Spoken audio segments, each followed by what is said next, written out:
Welcome to Bryer Showcase. I'm Bryer Cisneros and welcome back to another video. Now, if you recall, I did a video not that long ago where I named my top 30 favorite albums of the 80s. And I had a lot of fun doing that. And so today I'm doing kind of a part 2. I wouldn't say it's a continuation because we're kind of going back in time. But today I'm going to be talking about the 70s. And without a doubt, the 70s is my favorite decade when it comes to music. Like, the majority of what I have in my collection are mainly 70s music, and so it was very tough picking out just 30, but I'm pretty happy of what I got. And please note that these are just my opinions. Obviously your list is going to be different than mine, and also I restricted it only from my collection only. So obviously I know there's many other great albums from the 70s, but again, if I don't own them, then I can't talk about it. So that's going to be my rules. But before I get to my main 30, first I'm going to show off some honorable mentions. These honorable mentions were so close to me making it to the top 30, but I just like the top 30 a little bit better. But without further ado, let me quickly showcase just the honorable mentions. Golden years. I had a job in the great North Woods, working as a cook for a spell. I like to know where the riverboat sails tonight. All alone, you say that you don't want no other. When the lights go down in the city, other hand, stand back for excited. Carry on our wayward son. But there are lots of things to do, and upon the run they feel. Only you can rock me, rock me. Okay, without further ado, let's get into the main list. Now, I don't have them in any order. Well, I do have them in a order, but it's not really ranked from my least to best. I just have them in alphabetical order, because if I were to list them, if I were to actually rank them, then I would totally lose my mind. But regardless, let's get started. So I'm going to start with B, because surprisingly I didn't have any A's. But starting with B, I'm going with Billy Joel, The Stranger. Absolutely love this album. I've been listening to this album since high school. Absolutely phenomenal. I mean, the musicianship on here alone is just outstanding. And I mean, Billy Joel has always been a great singer, and I've always enjoyed his lyrics. I mean, this album to me is like a perfect album. I mean, Moving Out, the title track, Just the Way You Are, which is a lovely ballad. Same with I mean, speaking of ballads, same goes for She's Always a Woman. But of course, the big epic, I guess, epic song on here is Scenes from an Italian Restaurant, which Billy Joel has, I believe he said that that's his favorite song that he's ever written. And I can totally see why. It just has so many parts to it, so many sections. It's just absolutely incredible. The last two tracks, Getting It Right the First Time and Everybody Has a Dream, I don't hear many people talk about them. I mean, honestly, they're not my all-time favorite songs of the album, but they're still very good, and I would still consider it a perfect album. So Billy Joel, The Stranger, go check it out if you haven't heard it.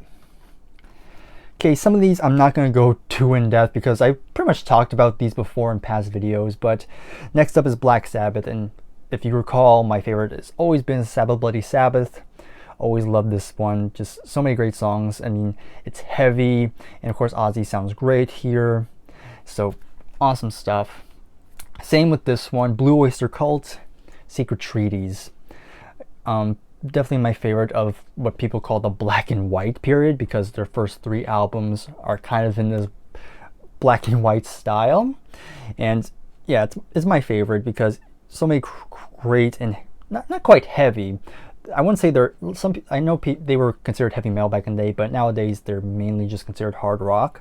But even that, there's still some very great songs like Career of Evil, which goes into Subhuman, Domination and Submission, Me 262, Harvester of Eyes, and of course it finishes out with Astronomy, which is a perfect closing track. And the other songs on here like KG, Cretins, and Flaming Telepaths are also very good. So very good stuff here. I mean, Blue Oyster Cult's one of my all-time favorite American bands. I did a list not that long ago, and I can't remember where I put them, but I know I had them in there. Another album that needs no introduction, I mean, Boston's debut. I mean, I'm not gonna say any more because everyone's already said it already. So moving on. Okay, another one that I was kind of surprised would be in my top 30 because of how recent I bought this. But the more some of these albums, like the more I listen to it, the better it gets. And this is no exception. We have Moon Madness by Camel.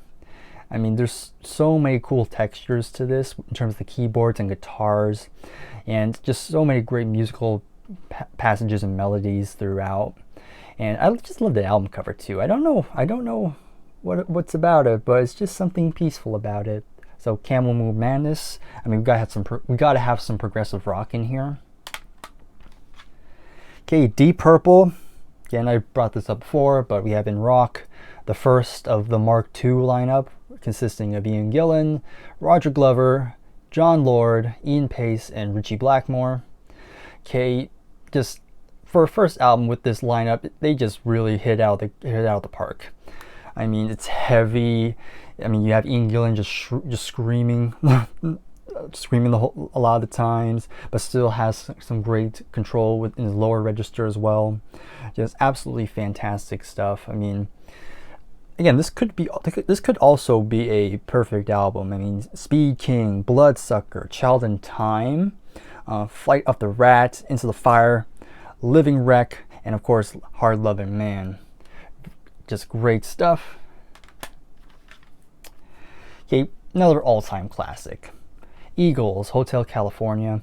I mean, I had to put this one up here. I mean, the title track I've heard many times throughout my life, going back to when I was like 8 or 9, something like that. So I've always been familiar with the title track, and I don't get tired of it.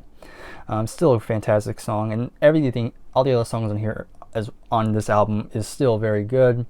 Life in the Fast Lane, New Kid in Town, even the ballads like Wasted Time and Pretty Maids All in a Row, Try and Love Again, Last Resort.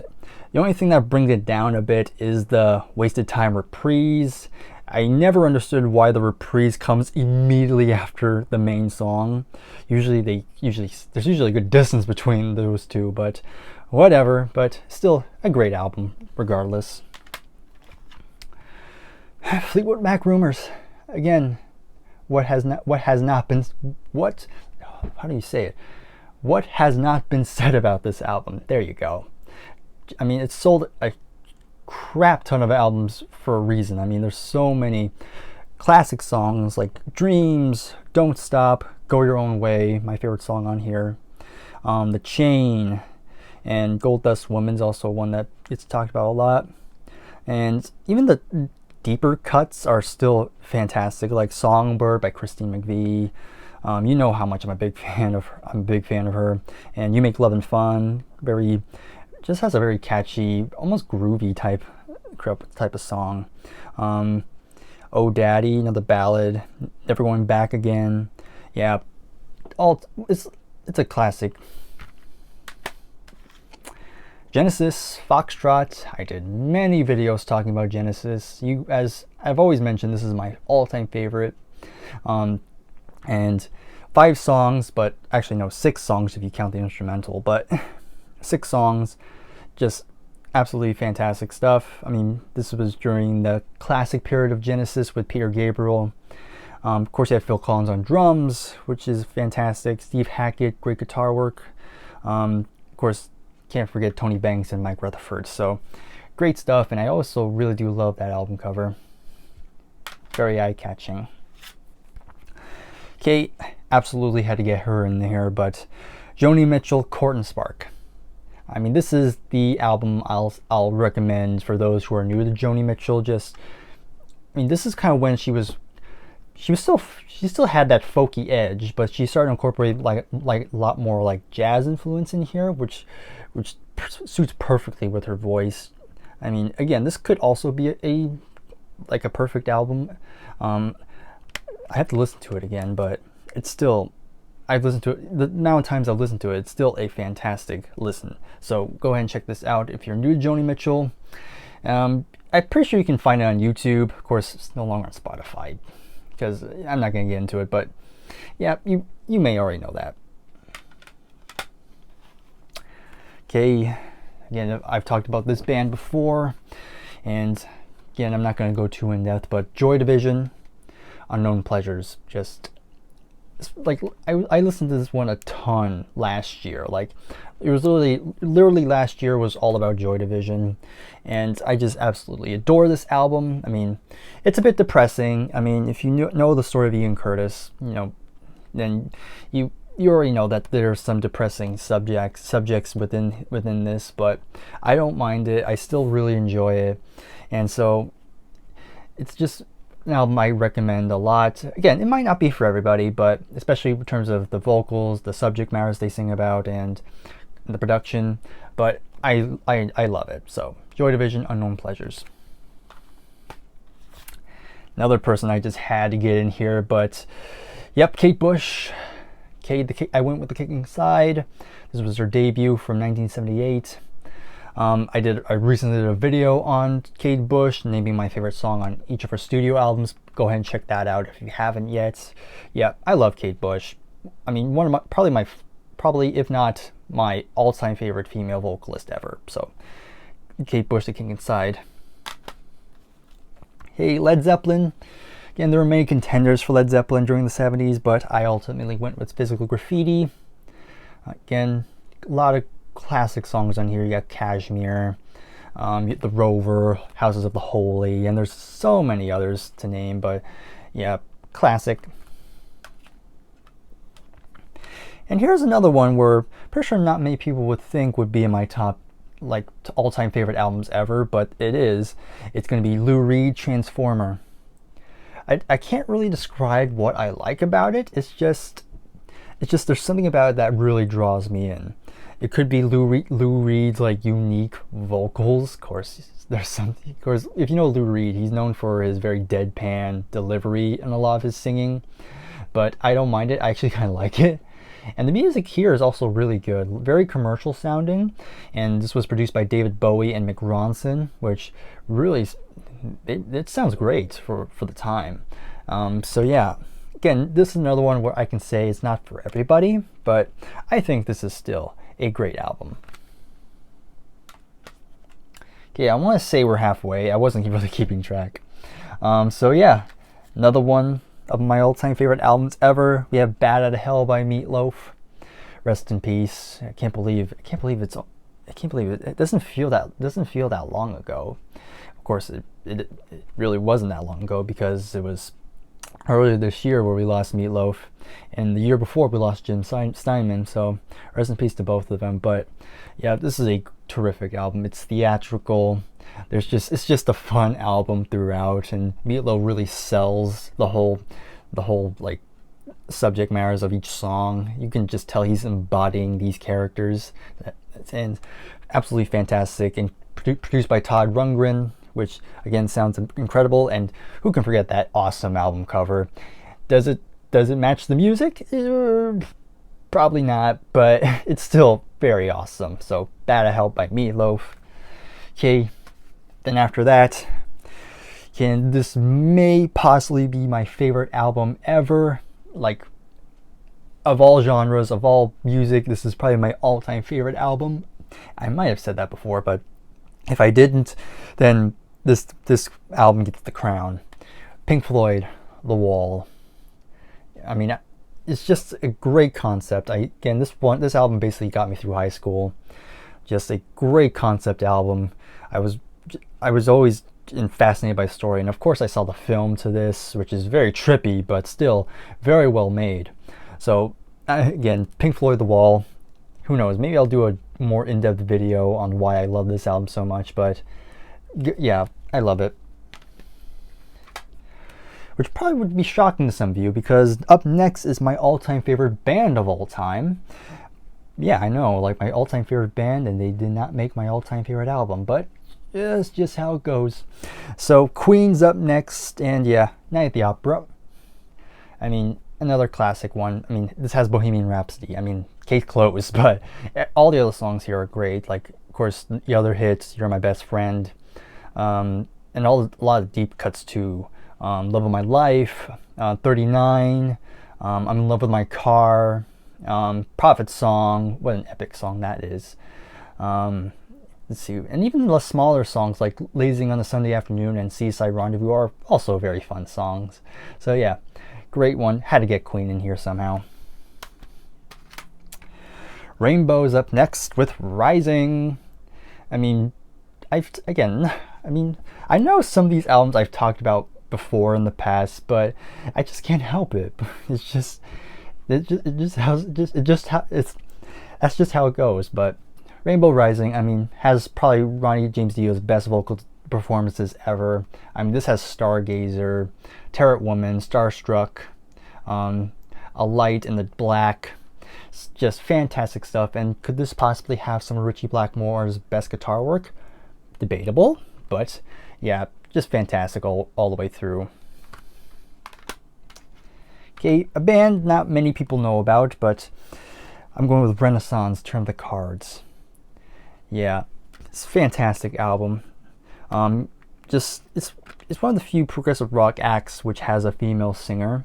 Annie Halson, I believe that's her name. I know Annie, hope I said her last name right though, but it's just fantastic. It's symphonic, it's proggy, and of course has those angelic vocals by Annie. Yep, if you have not checked this one out, please do. I mean, I recommend you check out the final song, which is Mother Russia, which is just an epic of a song. It's 9 minutes, but you won't regret it. Okay, here's my favorite Rolling Stones album, Sticky Fingers. Fantastic stuff as well. Sway, Wild Horses, Bitch, Moonlight Mile, very underrated song. Can't You Hear Me Knocking? All right, I mean, Rolling Stones, I mean, even in the 70s, they were still on top of their game. Rush, Hemispheres. I did a couple Rush-related videos before. I did a ranking video and favorite songs each album, so go check those out. But this is my favorite album from the 70s. It's only 4 songs, but absolutely phenomenal. And this is one of the few times I actually like to listen to the instrumental track, because I usually don't listen to many instrumental songs, but La Via Strangiato is the only exception. Well, one of the few exceptions, I should say. But yeah, love this one as well. And this one's probably the most recent album I purchased, and I've had this for like 2 months now, but it's one of those albums. It's another one of those albums where the more I listen to it, the more I love it. But Bridge Over Troubled Water by Simon & Garfunkel. When I first listened to it, I liked it, but the more I put it on, the more I really love it.